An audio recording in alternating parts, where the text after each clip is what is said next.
Terezinha agora está famosa, botou a sua terra natal, coisa chique, assim. Quero de antemão agradecer aqui o pastor, não sei que é o pastor dirigente da igreja, não sei se ele se encontra, mas quero agradecer a Deus pela liderança dessa igreja, né, a diretoria de missão, e todos, né, quer dizer que eu faço parte da Assembleia de Deus do Globo da Coca-Cola, o pastor me deu a benção para estar aqui, né? Então eu quero, sem perda de tempo nessa noite, ler a palavra que o Senhor tem colocado no meu coração, livro de 2 Timóteo, 2 Timóteo 4, apenas o versículo 11. Glória a Deus.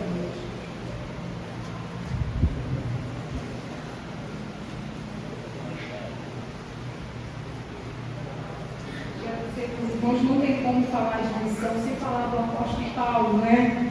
Ele sempre foi para nós uma referência, né, no que tange o lado, né, falando propriamente de missão. Ele, né, foi um missionário que Deus assim separou toda a história da igreja. Vamos ver Paulo sendo destacado como uma referência. Então, lemos nessa noite livro de 2 Timóteo, capítulo 4, versículo 11, que vai dizer assim: só Lucas está comigo. Toma, marca e traz-o comigo, porque ele é muito útil para o ministério. A igreja poderia sentar em nome de Jesus, adorando o Senhor. Aleluia! Quero nessa noite render graça primeiramente ao meu Deus, por ter concedido essa oportunidade de estar aqui. Eu acho que eu já estive aqui nessa congregação há muitos anos, né? Não estava tão grande assim, né? Mas como disse, né, o louvor, aquele que começou a boa obra, ele é fiel para continuar acrescentando, crescendo e prosperando, porque assim é a obra do Senhor. Irmãos, nessa noite eu quero falar de 3 personagens, nessa noite que é conhecedores de todos, porém eu creio que o Espírito Santo, ele tem reservado para nós algo nessa noite.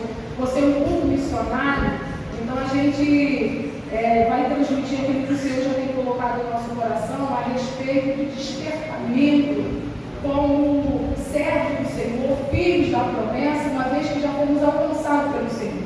E se eu e você fomos alcançados por Deus com um propósito, esse propósito tem que ser de anunciar as boas novas do Mestre. Porque senão não teríamos razão nenhuma para estarmos na casa do Senhor, se não fosse fazer com que Ele fosse conhecido a cada dia.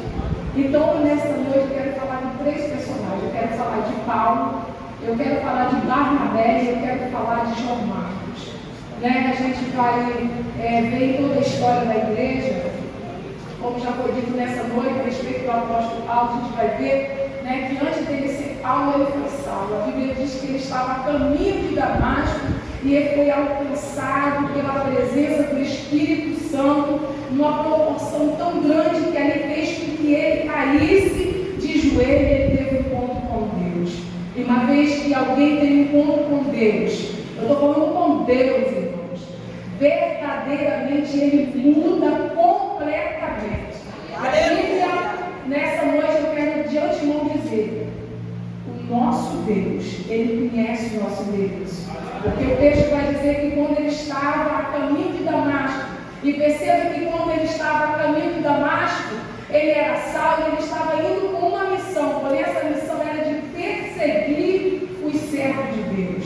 Só que Jesus, como eu disse nessa noite, antes, né, de iniciar essa palavra, Jesus, ele conhece o que passa no nosso coração, o que tange na nossa mente. Ele conhece os desígnios e os propósitos. Antes que haja na nossa língua uma só palavra, ele tudo conhece e sabe. E ele sabia que Saulo futuramente devia ser um evangelista que mudaria toda a história da igreja. E a Bíblia diz que Deus vai até o homem e chega para ele e diz assim: vai ao caminho na rua chamada direita, que tem um homem ali por nome de Saulo, porque esse é para mim o vaso escolhido. E a Bíblia diz que Ananias foi. Quando, antes de Ananias ir até Saulo, olha a questão de Ananias. Ele questionou o Senhor, mas ele é perseguidor. física e carnal. Jesus não vê dessa maneira. Porém, no decorrer dessa palavra, vamos entender que assim como Ananias, nós também vemos assim. Nós não somos diferentes dos profetas de antigamente. Aí o texto vai dizer que Saulo teve um encontro com Deus. E daí em diante de perseguidor, ele passou a ser perseguido. Porque nós aprendemos na palavra que aquilo que nós plantamos, semeamos, nós colheremos. Ninguém de nenhuma forma ele se isenta de nada que venha da parte do Senhor, seja boa ou seja ruim. É Deus falando comigo e com você. Vamos rever aquilo que nós temos semeado, aquilo que nós temos plantado e aquilo que nós temos falado, porque de tudo isso nós iremos dar conta a Deus. Então, irmão, de antemão, nessa noite eu quero falar que antes de Saulo se converter, ele passou por esse processo de perseguir, mas no momento que ele aceitou Jesus, a Bíblia vai dizer que Deus vai usar alguém para instruir ele nos caminhos do Senhor, e aí ele começa a fazer a obra, começa a ser perseguido. A Bíblia vai dizer, irmãos, que ele foi parar em cadeias, ele ali foi preso, e ali ele não deixou o Evangelho continuar sendo falado, porque nada pode nos impedir de levar a palavra do Senhor. Só que eu aprendo essa história com o Paulo.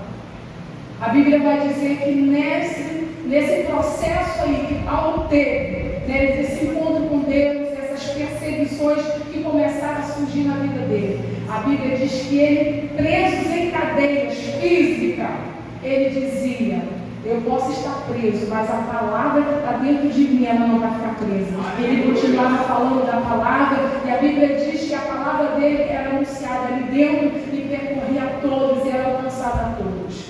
Só, irmãos, que no decorrer da caminhada, a gente vai ver a necessidade de Paulo fazer discípulos.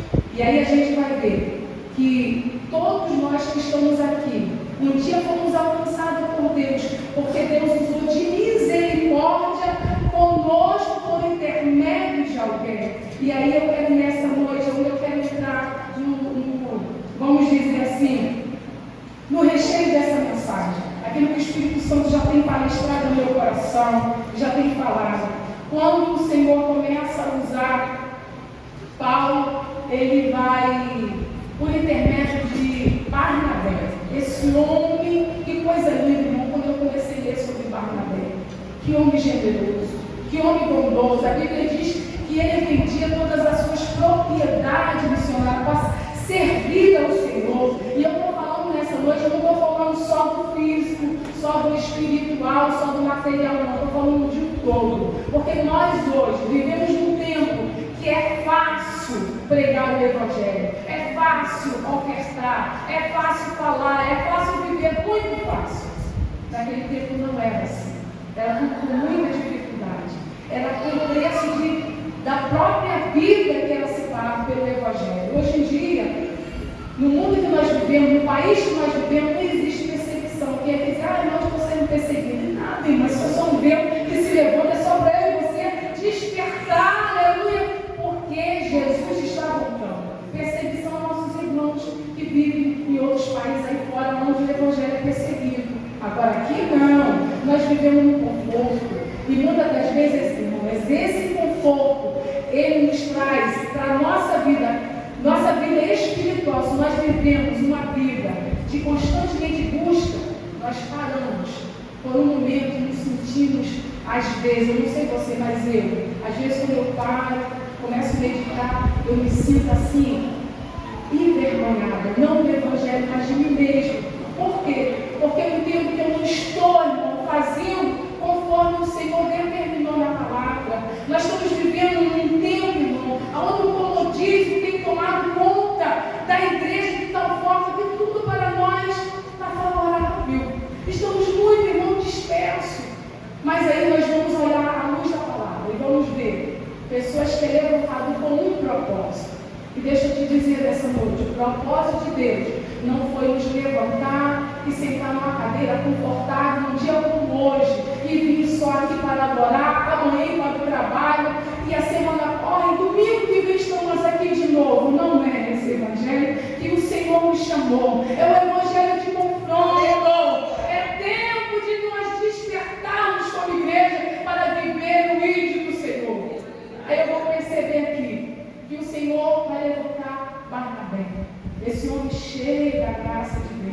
E quando nós lemos o texto aqui, que eu acabei de ler, nós vamos ver que o apóstolo Paulo ele vai dizer aqui no seu final desse versículo: só Lucas está comigo, toma João Marcos. Aí eu fui ver por que ele falou isso. Porque na medida que Paulo fazia a obra do Senhor, ele teve algumas oportunidades de estar com ele, pessoas que acompanham ele na sua caminhada, como esse menino. Eu quero destacar algo nessa noite, aqui na vida de João Marcos.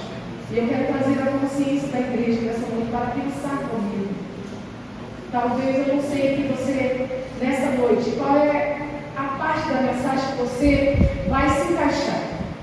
Mas eu quero dizer de antemão, tem palavra para todos nessa noite. Aleluia! Eu não sei se você vai ser o Paulo, eu não sei se você vai ser o Barnabé, ou se você vai ser o João Marcos. Eu só quero dizer que Deus, Ele não abre mão de ninguém. Aleluia! Sabe por quê, irmãos? Porque Paulo, conhecemos Paulo como um homem, olha, e eu admiro esse homem. Só que quando nós vamos ver essa história aqui, nós vamos aprender que no começo, ele começou seu ministério com Barnabé, e o texto vai dizer que foi o Espírito Santo que separou os dois para a obra. Não foi o pastor, não foi a igreja do Senhor, foi o Espírito Santo. Aleluia. E quando o Espírito Santo separa, irmão, é diferente. A coisa flui, a coisa acontece.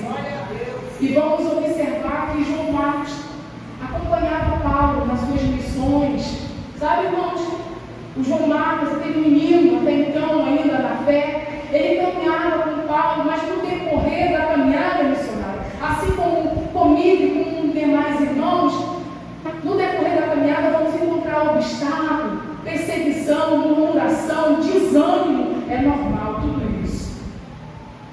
E na medida que ele caminhou com Paulo, a Bíblia vai dizer que João Marcos se deparou com algumas situações que ele chegou para Paulo e disse: não dá mais para eu ficar contigo, Paulo, eu não vou mais nessa missão.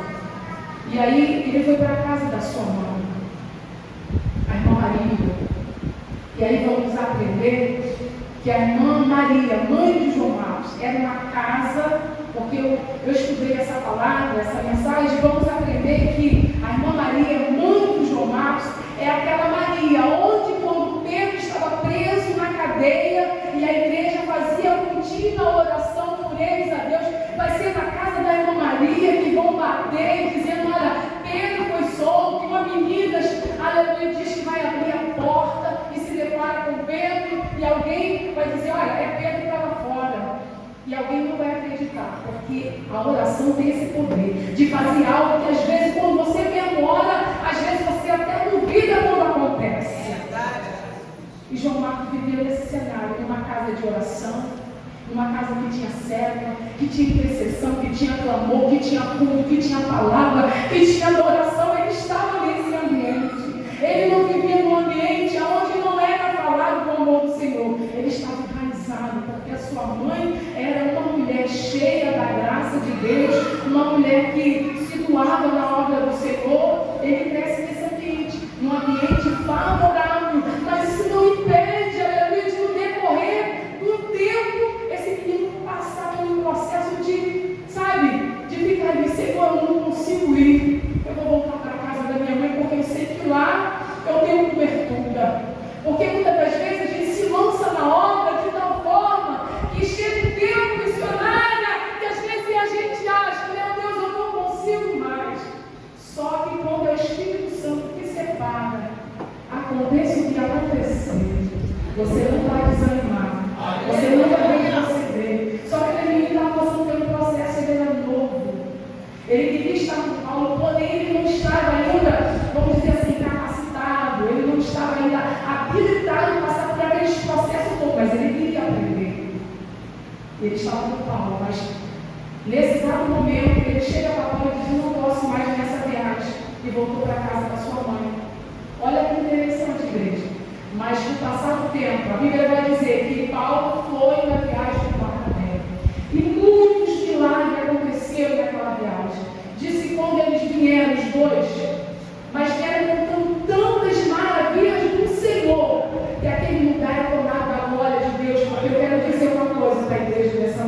Você quer ver milagres de Deus. Você quer ver cego andar, paralítico, pessoas sendo curadas, libertas, entra no campo missionário. Você vai ter dificuldade, mas você vai ver o agir de Deus.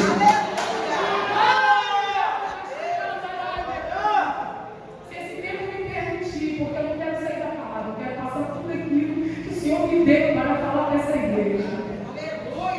E o texto vai dizer que eles voltaram, cheios de experiências para contar.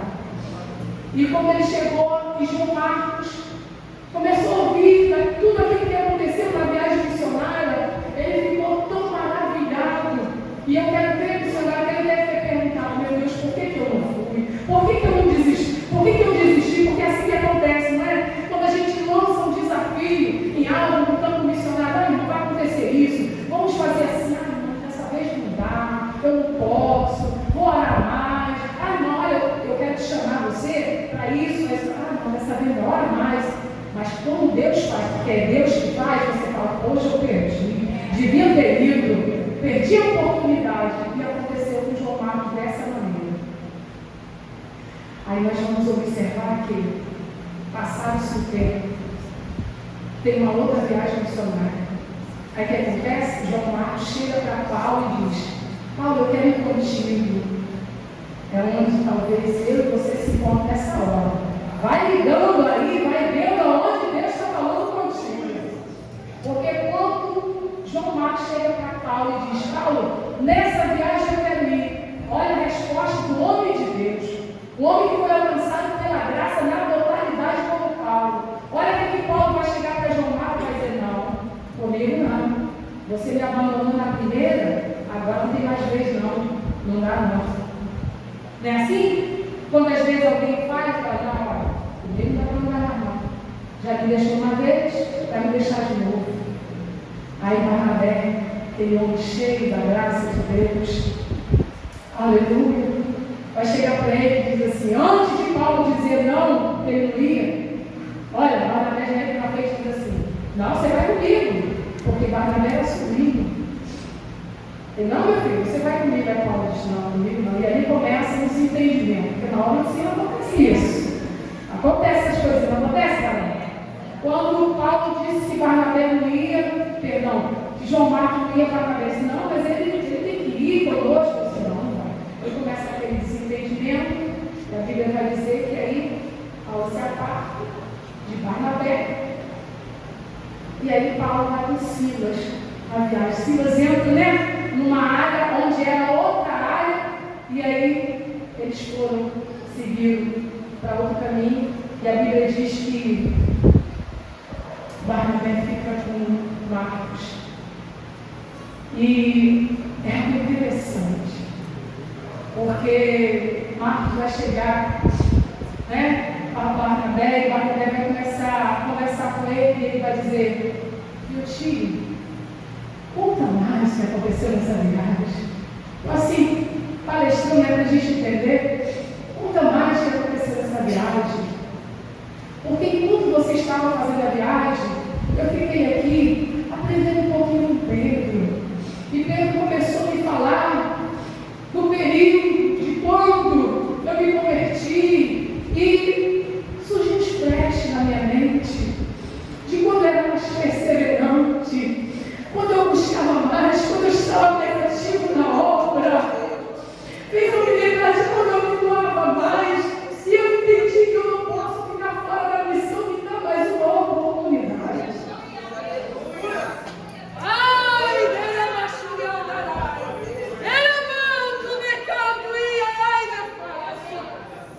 porque o Senhor é o Deus das oportunidades.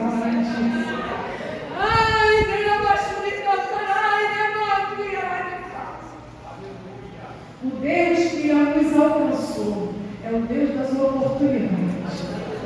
Ele dá a oportunidade para você lembrar de alguém que um dia te ajudou, mas quando você, aleluia, está lá bonitinho, você até esqueceu, porque foi assim que aconteceu com Paulo. Não estou me desprezando nada, porque ele é um homem assim, sem palavra, mas como todo homem é falho, nesse momento ele falou.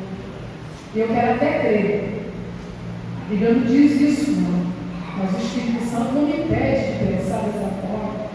Quando a Bíblia vai dizer que Paulo, o Senhor permitiu um espinho na carne, eu quero crer que ele, Deus permitiu isso através de falhas, dizendo, olha, você falhou aqui, eu permiti isso para você subreconhecer, porque onde você colocava a mão, eu fazia. Então, para que você não entrasse a soberba, eu permiti esse espinho na carne. Mas você também, filho, como todos falham. Eu tive a oportunidade de estar com alguém destruído no campo missionário, mas você impediu dele ir. Fechou a porta. Mas Deus é um Deus das oportunidades. Porque Deus não desiste de ninguém. Esse é meu exemplo. Desde lá da criação. Quando Jesus chamou Adão, olha que coisa, como é que a história da igreja é algo que ele tem começo, meio e fim, mas quando volta para o fim, tudo volta a ser o início, e Deus é o Deus do início, do meio e do fim, e Deus é do fim, do meio e do início, porque em tudo ele está presente. E a Bíblia vai dizer que estava Adão lá no jardim do Éden, no começo de tudo. E a Bíblia diz que ele tinha com Deus uma intimidade, que todas as manhãs o Senhor o visitava. Mas um belo dia, ele também pecou, ele falhou. E quando isso acontece, o homem sente que vergonha, porque o que nos envergonha é o pecado, irmãos. Quando nós pecamos contra o Espírito Santo, irmãos, nós temos aquele temor que só vem de Deus, nós sentimos vergonha. O mundo não sabe o que é isso, mas uma vez que fomos alcançados pela graça de Deus, quando fizemos algo que entristece o Espírito Santo, automaticamente, irmão, nós sentimos aquela vergonha. E a Bíblia vai dizer que no virado da manhã, quando o Senhor aparece no jardim do Éden, como de costume, todas as manhãs para conversar com Adão, o Senhor chega para Adão e diz: Adão, e lá de Deus, lá escondidinho ele grita: ó Senhor. Ele disse: Adão. E Adão responde: Senhor, estou aqui. Irmãos, todos nós sabemos, o Senhor sabia onde estava Adão. Deus, ele sabe onde eu e você se encontram, no mais íntimo. Pode estar lá na caverna. O salmista vai dizer que se nós formos até a profundeza do mar, ali ele está. Se nós formos ao oceano, ali também ele está. Se nós nos escondermos na profundidade da terra, ele também está. Então, o Deus que nós servimos é um Deus que está presente em todo lugar. Ele sabe onde eu e você falhamos. Ele sabe onde eu e você acertamos. Então, o Senhor chegou para Adão e Adão disse: Senhor, eu pequei. E por isso me escondi. Sabe qual lição que eu aprendo aqui, igreja? O Senhor queria dizer para Adão: você pecou, você falhou, mas eu estou aqui. Eu vim te procurar. Eu não te deixo, Adão. Eu estou aqui para te dizer: eu sou o Deus das oportunidades. Deus de mistério. Não deixe eu abrir o parede dessa noite. Não deixe que nada deste mundo tenta te impedir você de se aproximar do Senhor, ainda que você tenha falhado, ainda que você tenha errado. Não deixe o inimigo colocar coisa na sua mente, dizer que você não pode mais, que você não deve mais se aproximar do Senhor, porque isso é mentira de Satanás. Em Deus você pode todas as coisas. Nós pecamos sim, mas nós somos pecadores arrependidos. E a Bíblia diz que quando nós confessamos e deixamos, alcançamos de Deus misericórdia. Por isso, nessa noite, que viemos ser os Barnabé de Deus, que possamos olhar com o coração e dizer: Senhor, me ensina a dar oportunidade, Senhor, aqueles que não estão tendo oportunidade. E eu quero dizer que a oportunidade que Deus nos dá nessa noite é uma oportunidade única, é de permanecer na sua presença e anunciar esse evangelho até que ele venha. Então, irmãos, o Senhor nos chamou com um propósito, com uma missão. Não abra mão do chamado que Deus te deu. Seja um missionário amoroso, seja um missionário, aleluia, compromissado com o ministério de Deus. Acredite que Deus é capaz de realizar um milagre na vida daquele que ninguém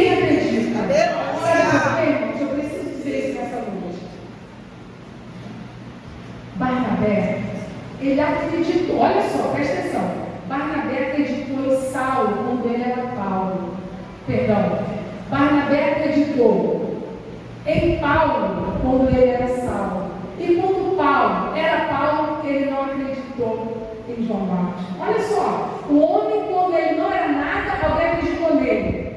Quando ele era alguém, Deus, ele não acreditou que Deus era capaz de levar alguém pelo fato dele ter lá atrás falhado. Então, o Deus que nós servimos é um Deus de oportunidade. E Ele está dizendo para mim e para você nessa noite: eu tenho dado oportunidade. E o Senhor encontrará de mim, de você, cada oportunidade que nós temos tido. Aleluia. Sabe, irmãos?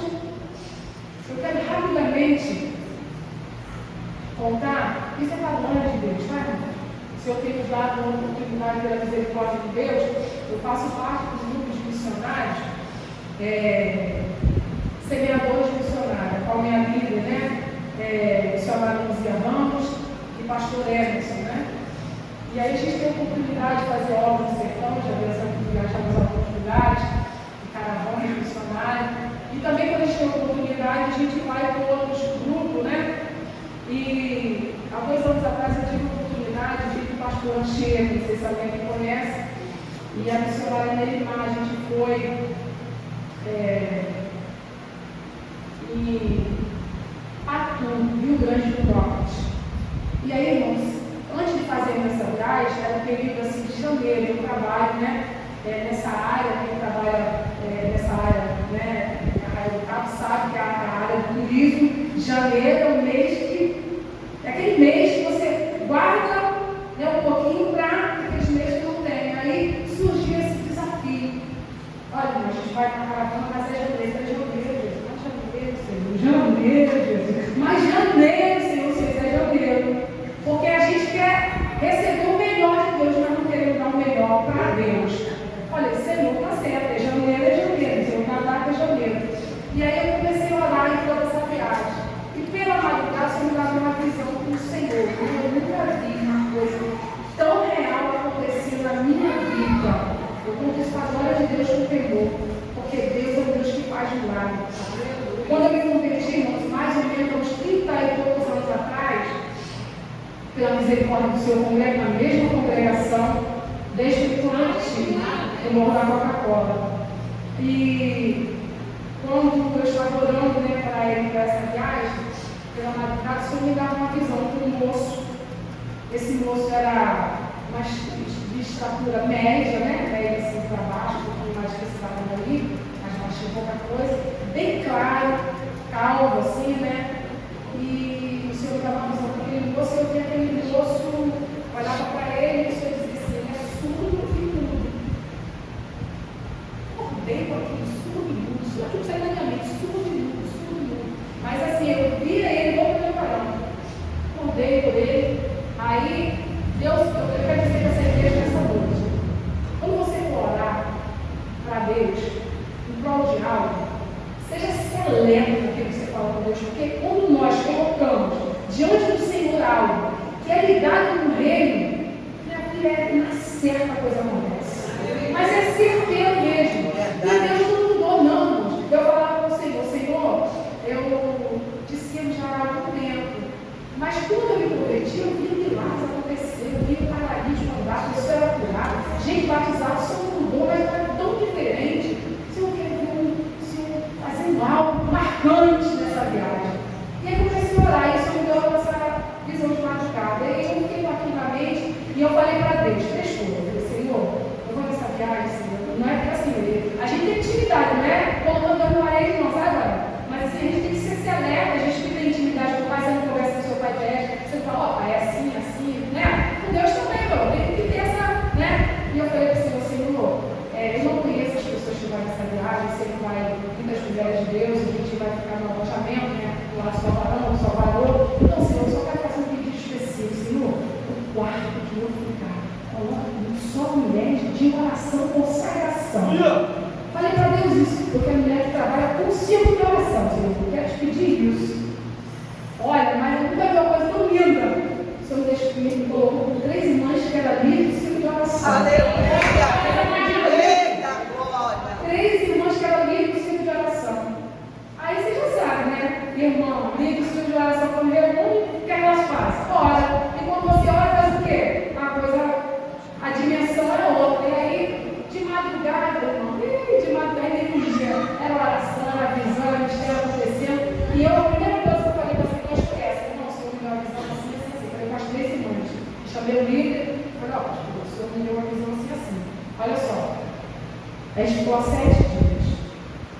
Primeiro dia nada aconteceu, segundo dia nada aconteceu, o quarto dia eu já sei, Senhor, o Senhor mostrou. O quarto dia eu falei com o pastor, Senhor. Quinto dia eu falei com as missionárias, Senhor. E aí, Jesus? Aí quando a gente saía para evangelizar, estava no sol escaldante, pensa no sol escaldante. 10 horas você consegue andar mais na 11 horas a cidade para. No centro só fica aberto hospital, farmácia e mercado. Até as lojas o pessoal para no horário do almoço para poder. Só que tem ar-condicionado consegue ter o sol escaldante. E aí a gente saía para evangelizar cedo, de 8 até as 10, porque esse horário ninguém ficava nas ruas, todo mundo muito escaldante. Aí, um dos dias, a gente saiu para evangelizar. Aí cheguei, eu já querendo ver o Deus fazendo milagre, o dia já estava se aproximando, aí virei, orando assim numa casa, a gente trabalhava nas casas. Eu cheguei com a moça e falei assim, moça, sabe dizer assim, aquela pessoa que não estava muito acreditando, mas acreditando mais. Moça, sabe se esse pessoal não tem algum sujo, um burro? Eu já assim, né? Ela falou assim, moça, ali na frente tem sim um senhor. Já olho lá. Aí quando chegamos, irmãs, eu disse para a glória de Deus, eu nunca tive experiência daquela. Quando nos aproximamos da casa, aí antes de chegar na casa, a gente passou por 2 casas, eu esqueci. Que aí Deus fez algo nas outras casas, eu esqueci. Aí a minha falou, não, vamos para aquela última casa, eu tinha esquecido, eu estou no altar do Senhor. Tinha esquecido. Quando chegamos na última casa, aqui ó, a minha reação, ó. Porque lá tem alpendre, né? Aquelas varandinhas, não sei se você mas sabe o que é alpendre, aquelas varandazinhas mais baixinhas assim, comecei a bater palma, e o senhor lá de dentro ficava só assim. Eu falei, gente, não está ouvindo não. E me aproximando, falando, posso entrar, moço? Aí ele fez assim. Aí, orar. Está chamando um momento. Aí chegamos lá. Irmãos, quando começamos a orar. Aquele irmão, ele era claro, o sol escaldante, ele estava cheio de umas bolhas no corpo. Esqueci como é que é o nome daquele negócio que está no corpo. Esqueci mesmo. Cheio daquelas bolhas, mas aquele é do calor. Como ele era branquinho, aquele ali estourou no corpo do homem. Quando começamos a orar, a irmã falou, não sei, bota a cabeça dele, olha. Quando começamos a orar, o homem começou a gritar assim, está me queimando, está me queimando, está me queimando. Na hora eu fui no ouvido do bolso e falei assim, na hora, está me queimando. Eu falei, em nome de Jesus. Porque até então, ele começou a gritar, e aí na hora, o Senhor é como se eu estivesse vendo a visão. Eu falei, moço, em nome de Jesus, seja curado. E aí comecei a orar pela surdez, pela coisa. Quando eu acabei de orar, ele começou a gritar isso. Está me queimando. Eu ministrei sobre aquele homem, e aquele homem falou para mim assim, eu era surdo e mudo. Eu não nasci com essa enfermidade. Porém, eu fui promovida na igreja católica. Ele falou quando eu era criança. Eu fui promovida na igreja católica. Mas na minha adolescência, eu perdi toda a minha visão. Eu tive uma enfermidade que eu perdi tudo. Eu falava muito. Aí ele falou para mim, sabe por quê, minha irmã? Porque quando a gente é útil, eu estou dando a mensagem, quando a gente é útil para alguém, quando a gente serve, a gente tem utilidade, mas quando a gente não serve mais, a gente abandona. Eu estou aqui nesse laborando, tem muitos anos que ninguém veio à minha casa, eu não tinha gás, não tinha moço que ele, ou uma vida. E ele falou, ele fez uma oração, e disse, Senhor, envia alguém aqui. Aleluia! Traz uma palavra para mim, porque há muito tempo, Jesus, eu preciso da tua palavra, porque ele tem tanto tempo, eu conheci a palavra, né? Eu também fui católica, minha família toda. Então ele falou assim, eu fui condomínio, então eu conheci um pouco da palavra, só que eu fui abandonado por eles, de vida, né, de poder servir lá, não foi abandonado. Eu estou aqui, irmão, uma miséria. Irmão, pensa no que Deus fez naquela vida daquele homem. Só para resumir, naquele trabalho que a gente fazia nas casas, toda noite a gente se reunia, eles tinham um ônibus grande. E vocês sabem, cidade pequena, o ônibus era grande, então era na praça, era um culto, né? Era aberto um lugar lá no ônibus e fazia um público. Então, eles juntavam todas as vizinhanças dali, da cidade, os vizinhos, ficava lotada a praça. Porque eu chegou gritando no primeiro culto. E gritando, eu fui curado, esse filho aí.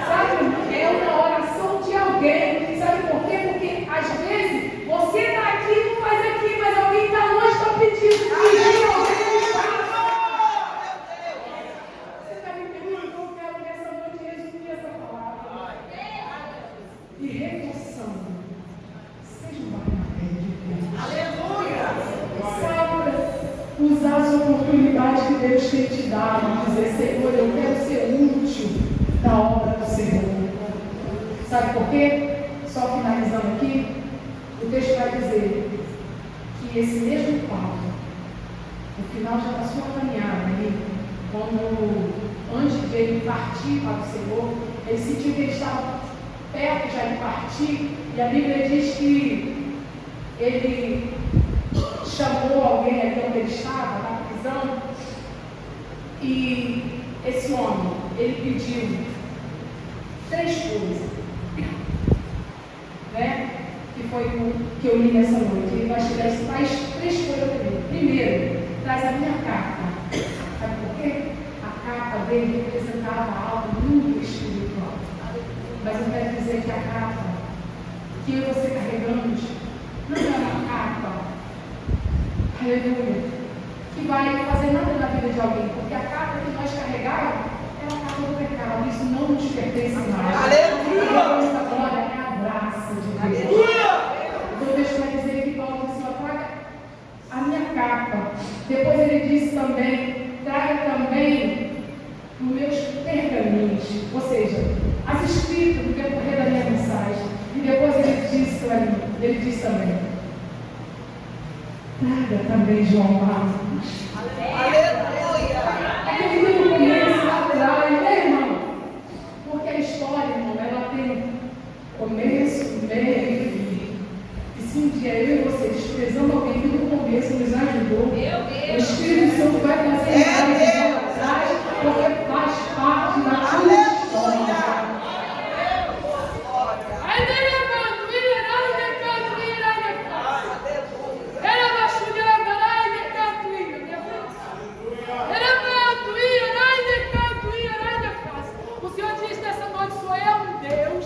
Que zelo pela minha palavra, e quando eu falo, eu cumpro, e se eu digo vai, vai, se eu digo vem, vem, mas tudo tem que ser no meu espírito.